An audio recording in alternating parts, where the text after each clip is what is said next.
Hello guys, welcome to 5th Generation Hobby Shop and shout out po kay Sir Ali. And so meron tayo ditong isang two-tone na Glock 17 Gen 5. This is airgun pistol chambered in 4.5mm steel ball. Ito po yung kanyang bala. This is the 4.5mm steel ball. So bulitas po ito. Hindi siya plastic ball yung katulad sa airsoft. So ito po ay bulitas.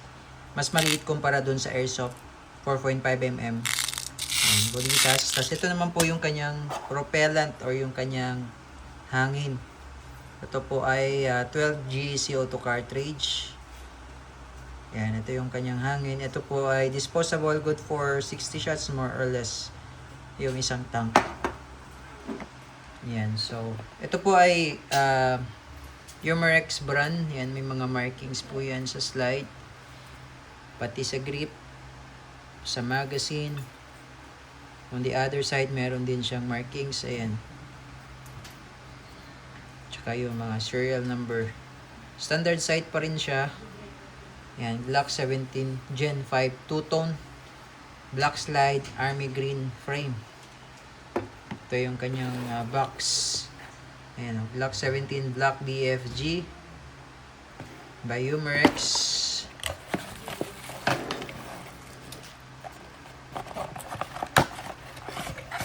Ito yung mga kasama out of the box. Allen tool, tsaka yung manual. Maintenance, tsaka yung instruction manual. Ayan. So, airgun po siya, hindi po siya airsoft. This is airgun by Umarex. CO2 powered. Ayan. Okay. So, ngayon maglo-load tayo ng bala CO2 para sa testing. Okay, so bali ito yung kanyang magazine, repeater mechanism. Tapos meron pala siyang safety dito sa ilalim. Ito yung fire mode, pag red, fire mode.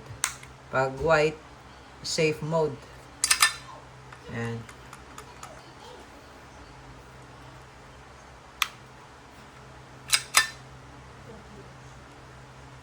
So, yung trigger niya po, malalim po. Sagad niyo po sa dulo yung trigger. Malalim po siya. Ayan. Okay, meron siyang serrations, front and rear serrations. Yung tawag po dyan. Serrations, trigger safety. Ayan.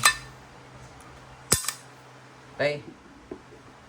So, ngayon, maglo-load tayo ng CO2 at saka yung bolitas na bala, 4.5. This is Clear and Coach Black Widow 4.5mm steel ball. And so, ilalaglag nyo lang yan dyan.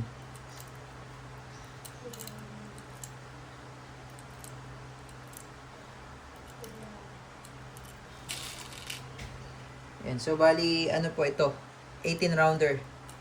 Yung capacity po ng magazine is 18 rounder. 1/8. Ito yung kanyang propellant.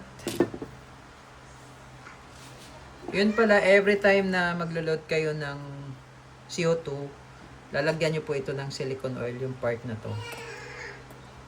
At kulay green. Yan. Yan kasi yung o-ring nya. Tapos ito na i-slide po ito.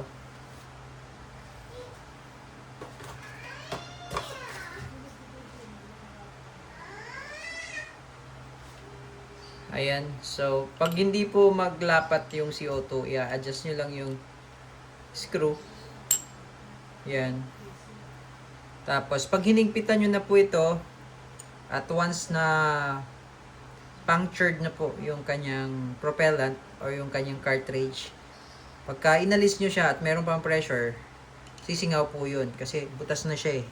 Kailangan, bago nyo siya alisin, wala na pong laman. Okay.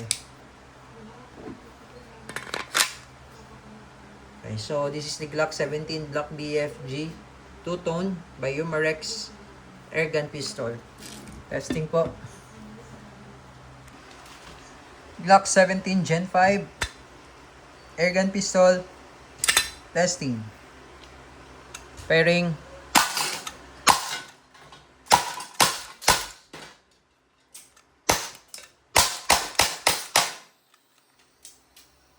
Okay, so pag wala na siyang bala, nag-open slide po yan. Ayan. So, yung capacity na yon, yung isang round ng bala, hindi pa po maubos yung CO2 nun. So, more or less, mga 60 shots bago siya maubos. Pwede pa kayo mag-reload ulit. Okay, sa ngayon na nag-open slide na siya, release nyo lang yung magazine. Ito po yung mag-release.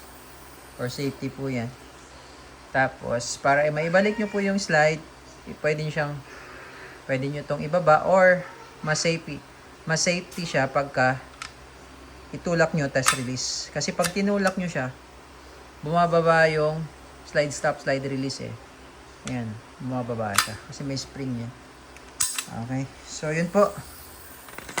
Glock 17 Gen 5 by Umarex Airgun Pistol.